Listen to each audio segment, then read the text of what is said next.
Malinaw ang sinasabi ng Biblia. Ang ating misyon ay humayo at gumawa ng mga alagad sa lahat ng mga bansa.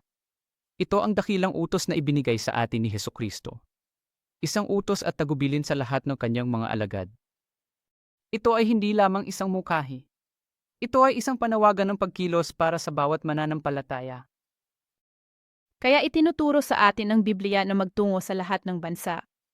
Ayon sa kaugalian, ang mga simbahan ay nakatuon sa loob, ngunit hinihiling ng ating misyon na tumingin tayo sa labas, simula sa mga tao sa ating sariling mga komunidad, mga individual, pamilya, at magkakaibang grupo.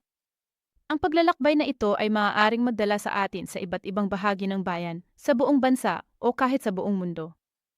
Ang misyon ay napakalaki at sumasaklaw sa buong mundo. Ang misyon ay maaaring mukhang napakalaki, ngunit ang susi ay nakasalalay sa pakikipag-ugnayan sa ating mga lokal na komunidad.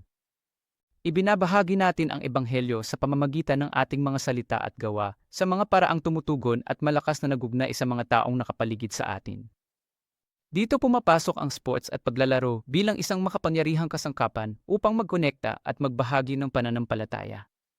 Kapag nakikipag-ugnayan kami sa mga tao at ibinabahagi ang aming pananampalataya, nakikilala namin ang mga bukas ang puso sa mensahe ng kaharian.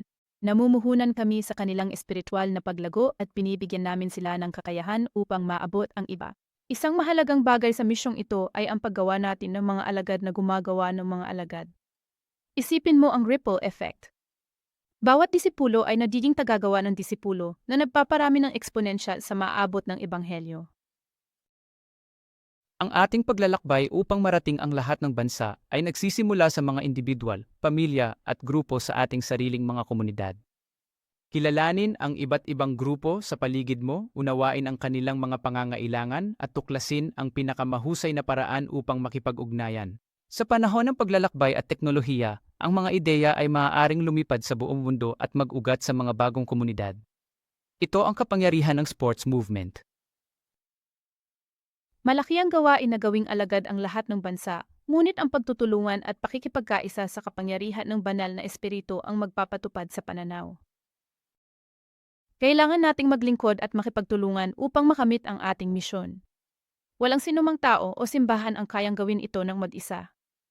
Nararamdaman mo na ba ang bigat ng dakilang utos na gumawa ng mga alagad sa lahat ng mga bansa? Ito ay isang hamon. Ano kaya ang iyong mga susunod na hakbang? Paano ka makakasali? Mag-isip ng lokal. Narito ang ilang panimulang punto. Manalangin, manalangin at manalangin para sa higit pang karunungan at pangunawa. Kilalanin ang mga lokal na grupo ng komunidad sa inyong lugar. Ano ang kailangan nila? Anong nangyayari sa kanila?